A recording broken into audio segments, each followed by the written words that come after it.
Oscar, you scored 62 in high school. What was the most points you scored in a college game? What was the most points you scored in an NBA game? I don't know in the NBA. I scored 67 in a college game also against, I don't know, it was North Texas. I might have got 50 points in the pro game, but I don't think I got many more than that. Yeah, and that was tough because you played with some daggone good players in there. Well, it's another thing, George. When I played, you couldn't shoot 40 or 50 times. Mm-hmm. If you shot 20 times, man, those guys, if you shot like over 20 times, those guys are upset on you that you played with because they want to shoot too. Mm-hmm. Mm-hmm. You know, who was probably the had the most success at defending you when you were in the NBA, Oscar? Well, teams that pressured you, like double teamed you and made you pass the ball off. Because I believe that when you open, you got the ball to the open man. Boston pressured, Philadelphia pressured, St. Louis pressured to a little bit. But you know what happens, George?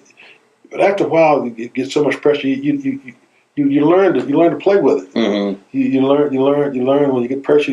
You don't panic. You just look around and get the ball to open man, and you try to hurt them by them using that defense to pressure you. You try to hurt them offensively by doing that. Because if two people are guarding you, somebody's got to be open. Somebody's open, Mm-hmm. so I got to the point where whenever you got pressure, I always kept the ball in the middle of the floor, Mm-hmm. and I wouldn't over dribble, because I always thought that dribbling either you get you out of trouble or you go to the basket. Mm-hmm. Most guys today, as soon as they catch the ball, bounce it, pick it up.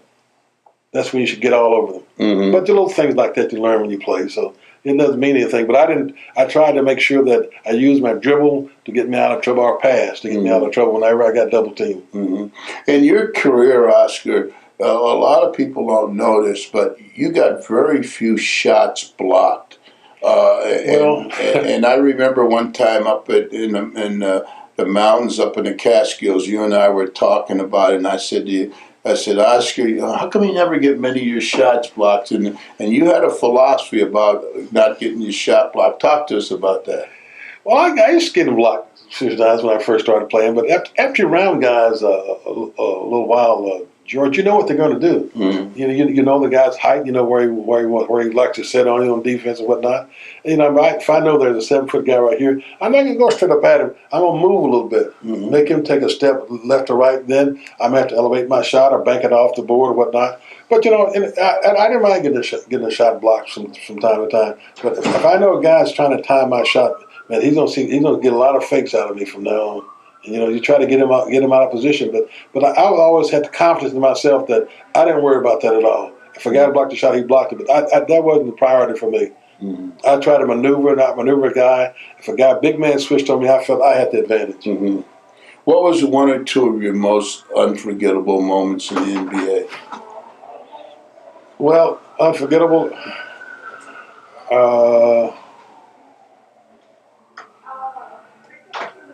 Well, I don't know really unforgettable, but I know when I left the Bucks, they didn't want me to play anymore, and I realized that, and I said, okay, that's fine with me.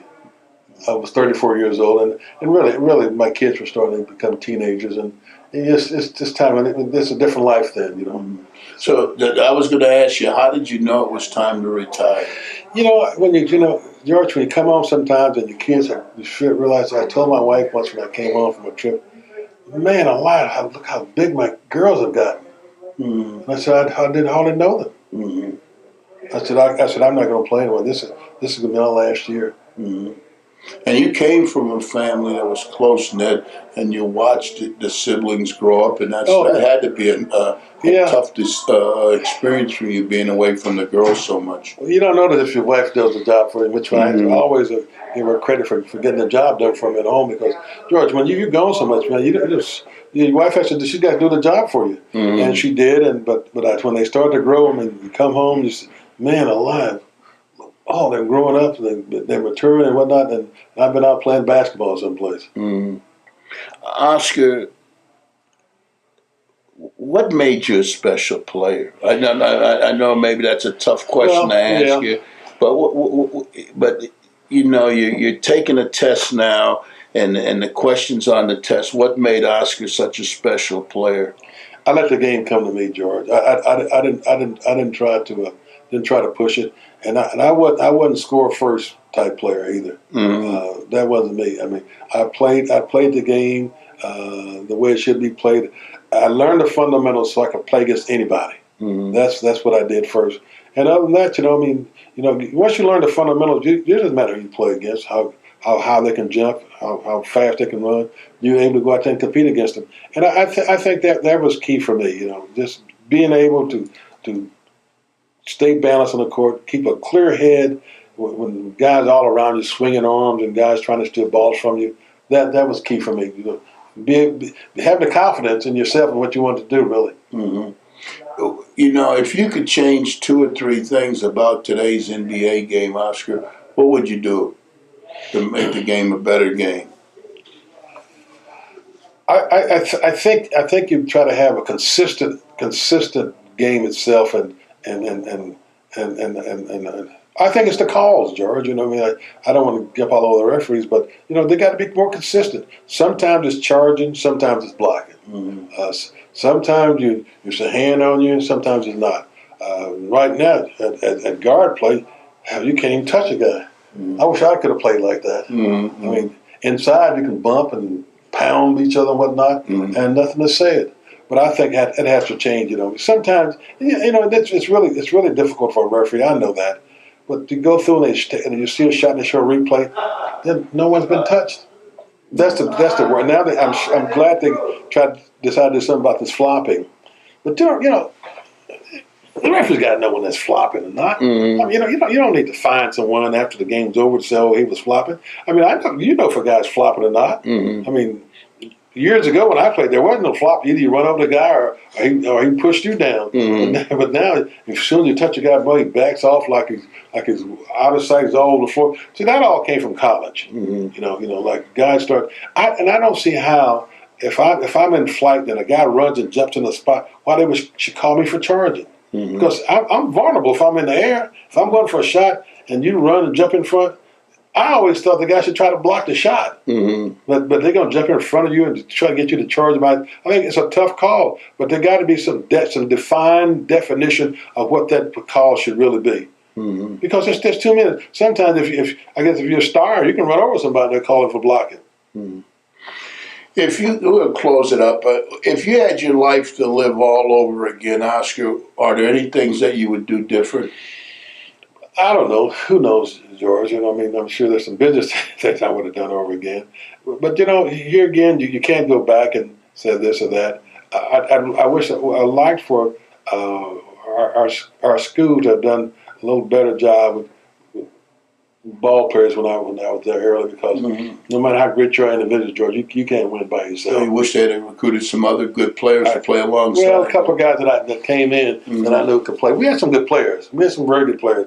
But a couple other guys I think could have done a good job for us. And I just wish that all the changes. Well, I said that I'm glad that I was able to play and do what I did. I'm glad you were able to play and do what you did, because it set the stage for a lot of players to come on afterwards.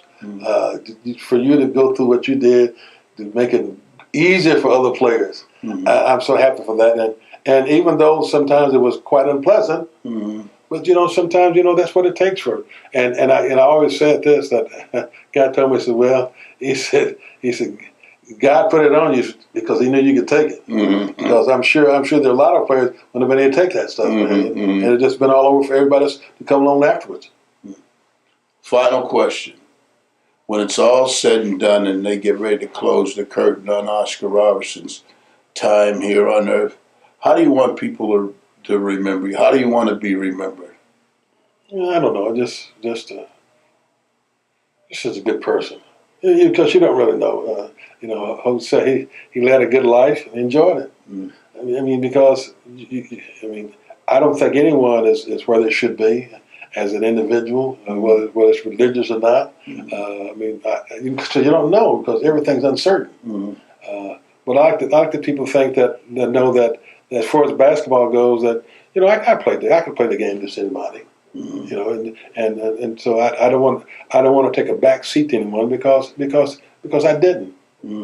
I mean, you know, I could play against anybody, and it didn't matter who it was. Well, Oscar, I appreciate all you've done for the game, the paths that you paved for a lot of young African American athletes today. There will be stories that are untold, but thank you for your contribution to the game. Thank you for freeing up the minds of a lot of basketball players. A lot of people would say Magic Johnson freed up their minds with the big guy handling the ball, but they don't realize that at 6'5", you were playing guard at Crispus Attucks as a 6'5" guard in high school back in the 50s when the 6'5" guys would no coach would have the wisdom or the strength to play a guy as the 6'5" guard, and Coach Crow did. So you're the guy who really started the advent of big guards. And thank you for all you've done for the game. Thank you, George. Pleasure being with you. Thank you.